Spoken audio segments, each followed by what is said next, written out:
So especially prelims அப்படின்னு பார்த்தீங்கன்னா this is the thing. உங்களுக்கு ஒரு கொஸ்டின் கஷ்டம்னா எல்லாருக்குமே அந்த கொஸ்டின் கஷ்டம் தான். அதுவும் இல்லாமல் எதில் மார்க் வருமோ முதல்ல அதை ஃபோக்கஸ் பண்ணுங்க.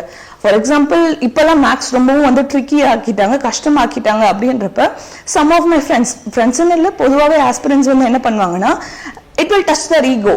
நான் மேக்ஸ் அவ்வளோ நல்லா பார்த்துருக்கேன், I'm from a maths background, ஆனால் என்னால் மேக்ஸ் பண்ண முடியாமல் போச்சுன்னா அது எனக்கு அசிங்கம் அப்படின்னு. எப்பவுமே உங்க ஈகோவை டிஃபைட் பண்ணிட்டு நான் இவ்வளோதான், என்னோட கேப்பபிலிட்டி இவ்வளோதான் நீங்கள் எப்போ ஒத்துக்கிறீங்களோ அப்போதான் சக்ஸஸ் வரும். அதுதான் வந்து ப்ரிலிமினரிலையும் வந்து ஹெல்ப் பண்ணும். மெயின்ஸ்லையும் நான் அவ்வளோதான், எப்போவுமே எனக்கு நல்லா தெரிஞ்ச கொஷின்ஸ் எல்லாத்தையும் அட்டன் பண்ணிடுவேன்.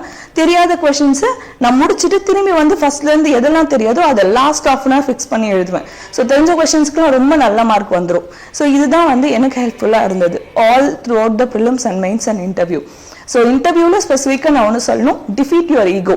உங்கள் ஈகோவை டிஃபீட் பண்ணாதான் உங்களை யாராலையும் டிஃபீட் பண்ண முடியாது. இதுதான் வந்து நான் ஃபாலோ பண்ணேன். எனக்கு ரொம்பவும் தெரிஞ்ச question, I'm from a paramedical background, what is neonatal mortality ரேட்டுன்னு கேட்டாங்க. நான் பதில் சொன்னேன். இந்தியாவில் அந்த ரேட்டோட டேட்டா என்னன்னு கேட்டாங்க, எனக்கு தெரியாது. அது நான் தெரியாதுன்னு சொன்னேன்னா that's a first question from that member. நான் அது தெரியாதுன்னு சொன்னா என்ன எங்க தப்பா எடுத்துக்க போறாங்களோ, தெரியாதுன்னு சொன்னா எனக்கு மார்க் குறைச்சிட்டு போறாங்களோ.